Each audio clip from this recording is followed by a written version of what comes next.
ನಮಸ್ಕಾರ ಸ್ನೇಹಿತರೆ. ಇವತ್ತಿನ ವಿಡಿಯೋದಲ್ಲಿ ನಾನು ಯಾವ ಥರ ಟೊಮೊಟೊ ಬಾತ್ ಮಾಡಿದೆ, ತುಂಬ ಸಿಂಪಲ್ ಆ್ಯಂಡ್ ತುಂಬ ಈಸಿಯಾಗಿ ಮಾಡಿದೆ. ನಾನು ಯಾವ ಥರ ಮಾಡಿದೆ ಅನ್ನೋದನ್ನ ಈ ವಿಡಿಯೋದಲ್ಲಿ ಶೇರ್ ಮಾಡ್ಕೊಂಡಿದ್ದೀನಿ. ನೀವು ಮನೆಯಲ್ಲೇ ಇರುವಂಥ ಪದಾರ್ಥಗಳಿಂದ ಟೊಮೊಟೊ ಬಾತ್ ಮಾಡ್ಬೋದು. ಅದು ಬೇಕು, ಆ ಮಸಾಲೆ ಬೇಕು, ಟೊಮೊಟೊ ಬಾತ್ ಮಸಾಲೆ ಬೇಕು ಅನ್ನೋ ಥರನೇ ಇಲ್ಲ. ತುಂಬ ಈಸಿಯಾಗಿ ಮಾಡ್ಬೋದು, ತುಂಬ ಸಿಂಪಲ್ ಆ್ಯಂಡ್ ಫಾಸ್ಟ್ ಆಗಿ ಮಾಡ್ಬೋದು. ಹಾಗೆ ಇದ್ರ ಜೊತೆಗೆ ನಾನು ಚಟ್ನಿ ರೆಸಿಪಿನೂ ಮಾಡ್ಕೊಂಡಿದ್ದೀನಿ. ಬನ್ನಿ ಕ್ವಿಕ್ ಆಗಿ ವಿಡಿಯೋ ನೋಡ್ಕೊಂಡು ಬನ್ನಿ. ಇಷ್ಟ ಆದರೆ ನಮ್ಮ ಚಾನಲ್ ನಾನಿಲ್ಲಿ ಹೋಟೆಲ್ ಸ್ಟೈಲ್ ಟೊಮೊಟೊ ಬಾತ್ ಮಾಡ್ತಾ ಇದ್ದೀನಿ.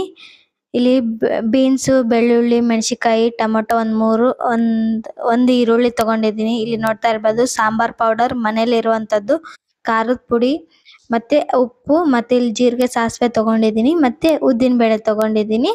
ಇಲ್ಲಿ ಕುಕ್ಕರ್ಗೆ ಎಣ್ಣೆ ಹಾಕ್ಕೊತಾ ಇದ್ದೀನಿ. 1 ಸ್ಪೂನ್ ಉದ್ದಿನಬೇಳೆ ಹಾಕ್ಕೊತಾ ಇದ್ದೀನಿ.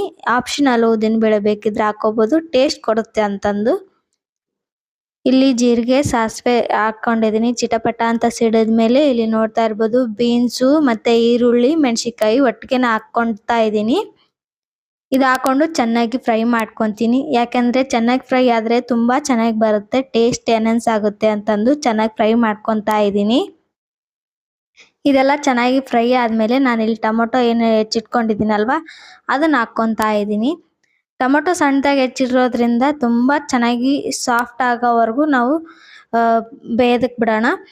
ಯಾಕೆಂದರೆ ಬೇಗ ಸಾಫ್ಟ್ ಆಗುತ್ತೆ. ಅದ್ರ ಜೊತೆಗೆ ನಾನು ಇಲ್ಲಿ ಮಸಾಲ ಹಾಕ್ಬಿಟ್ರೆ ಅವನು ಚೆನ್ನಾಗಿ ಬೇಯುತ್ತೆ ಅಂತಂದು ಇಲ್ಲಿ ನಾನು ಸಾಂಬಾರು ಪುಡಿ, ಅರಿಶಿನ, ಖಾರ, ಉಪ್ಪು ಎಲ್ಲ ಹಾಕಿ ಚೆನ್ನಾಗಿ ಮಿಕ್ಸ್ ಮಾಡ್ಕೊತಾ ಇದ್ದೀನಿ. ಇದಕ್ಕೆ ಎಕ್ಸ್ಟ್ರಾ ಏನು ಹಾಕೋದು ಬೇಡ, ಮನೆಯಲ್ಲಿರುವಂಥದ್ದು ಸಾಂಬಾರು ಪೌಡರ್ ಸಾಕು.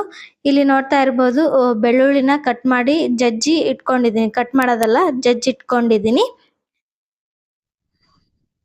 ಇಲ್ಲಿ ನೋಡ್ತಾ ಇರ್ಬೋದು ಬೆಳ್ಳುಳ್ಳಿ ಹಾಕಿದ್ರೇ ಘಮ ಘಮ ಅಂತ ಬರುತ್ತೆ. ಬೇಕಿದ್ರೆ ನೀವು ಟೆಸ್ಟ್ ಮಾಡಿ. ಟೊಮೊಟೊ ಬಾತಿಗೆ ಬೆಳ್ಳುಳ್ಳಿ ಹಾಕಿದ್ರಿಂದ ಟೊಮೊಟೊ ಬಾತ್ ಘಮ ಘಮ ಅಂತ ಪರಿಮಳ ಬರುತ್ತೆ. ಇಲ್ಲಿ 1 ಕಪ್ಪಷ್ಟು ನಾನು ಅಕ್ಕಿ ತಗೊಂಡಿರೋದ್ರಿಂದ ಇಲ್ಲಿ 2.5 ನೀರು ಹಾಕ್ತಾ ಇದ್ದೀನಿ ನಾನಿಲ್ಲಿ. ಅದೆಲ್ಲ ಚೆನ್ನಾಗಿ ಫ್ರೈ ಆದಮೇಲೆ ಅಳತೆಗೆ ತಕ್ಕಂತೆ 1 ಗ್ಲಾಸ್ ಅಕ್ಕಿನ ತೊಳೆದು ನೀರಿಗೆ ಹಾಕ್ತಾ ಇದ್ದೀನಿ. ಇಲ್ಲ ಆಲ್ರೆಡಿ ನೋಡ್ತಾ ಇರ್ಬೋದು ನೀವಿಲ್ಲಿ. ಹಾಕ್ಕೊಂಡು ಚೆನ್ನಾಗಿ ಒಂದು ಮಿಕ್ಸ್ ಕೊಡೋಣ. ಇದನ್ನು ಫಸ್ಟಿಗೆ ಮುಚ್ಚೋದು ಬೇಡ. ಕುಕ್ಕರಲ್ಲಿ ಮಾಡ್ತಿರೋದ್ರಿಂದ ಕೆಲವೊಬ್ಬರು ಫಸ್ಟಿಗೆ ಮುಚ್ಚಿಬಿಡ್ತಾರೆ.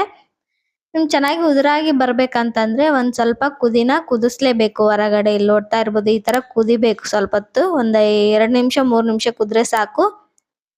ಸ್ವಲ್ಪ ಹೊತ್ತು ಕುದ್ಮೇಲೆ ಕುಕ್ಕರ್ ಮುಚ್ಚಳ ಮುಚ್ಚಿ ಒಂದೇ ಒಂದು ವಿಸಿಲ್ ಹೊಡ್ಸಿದ್ರೆ ಟೊಮೊಟೊ ಬಾತ್ ಹೋಟೆಲ್ ಸ್ಟೈಲಲ್ಲಿ ರೆಡಿ ಆಗುತ್ತೆ. ಇಲ್ಲಿ ನೋಡ್ತಾ ಇರ್ಬೋದು ನಾನು ಒಂದೇ ಒಂದು ಸಿಟಿಗೆ ತೆಗೆದೆ. 1 ಸಿಟಿ ಹೊಡೆಸ್ಬಿಟ್ಟು ನಾನು ತೆಗೆದೆ. ಇಲ್ಲಿ ನೋಡ್ತಾ ಇರ್ಬೋದು ಎಷ್ಟು ಚೆನ್ನಾಗಿ ಬಂದಿದೆ. ಒಂದ್ಸಲ ಮಿಕ್ಸ್ ಮಾಡಬೇಕು, ಹಂಗೆ ಹಾಕಿದ್ರೆ ಚೆನ್ನಾಗಿರಲ್ಲ. ಯಾಕಂದರೆ ಎಲ್ಲ ತರಕಾರಿ ಒಂದೇ ಕಡೆ ಬಂದು ಕುಟ್ಕೊಂಡಿರುತ್ತೆ. ಹಂಗಾಗಿ ಚೆನ್ನಾಗಿ ಮಿಕ್ಸ್ ಮಾಡ್ಕೊತಾ ಇದ್ದೀನಿ. 1 ಸಿಟಿ ಹೊಡೆಸ್ಬಿಟ್ಟು ಸಿಟಿನ ತೆಗಿಬೇಕು. ಹವಾ ತೆಗಿಯೋದು ಅಂತಾರಲ್ವ, ಅದನ್ನ ತೆಗಿಬೇಕು. ಇಲ್ಲಿ ಚಟ್ನಿ ರೆಡಿ ಮಾಡಿಟ್ಕೊಂಡಿದ್ದೀನಿ. ನೋಡ್ತಾ ಇರ್ಬೋದು 2 ಮೆಣಸಿಕಾಯಿ ಹುರಿದಿಟ್ಕೊಂಡಿದ್ದೀನಿ, ಬೆಳ್ಳುಳ್ಳಿ ಹಾಕ್ಕೊಂಡಿದ್ದೀನಿ, ಪುಟಾಣಿ, ಶೇಂಗಾ ಹಾಕ್ಕೊಂಡಿದ್ದೀನಿ. ಕೊಬ್ಬರಿ ಬೇಕಿದ್ರೆ ಹಾಕೋಬೋದು. ನಾನು ಇಲ್ಲಿ ಕೊಬ್ಬರಿ ಸ್ಕಿಪ್ ಮಾಡಿದ್ದೀನಿ. ಇದೇ ಸಖತ್ತಾಗಿ ಟೇಸ್ಟ್ ಕೊಡುತ್ತೆ.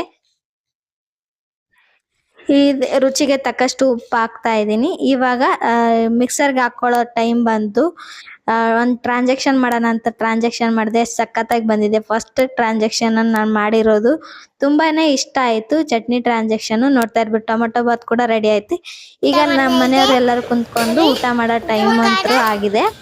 ಒಂದು ಚಟ್ನಿ, ಪೇಸ್ಟ್, ಅಕ್ಕಿ, ಅದನ್ನು ನೀರು ಇಲ್ಲೋದು ಯಾವ್ದಾರ ಬಣ್ಣಾಟ ನೀವು ತೋರಿಸಿ. ಅರೆ ವಾವ್, ಸೂಪರ್ ಆಗಿದೆ, ಎಷ್ಟು ಚೆನ್ನಾಗಿ ಸೂಪರ್ ಇದೆ. ಹಾಕಿ ನೋಡು. ನೋಡಿ ಚಟ್ನಾಟ ಇದೆ. ಅನ್ನ ಇಟ್ಟರು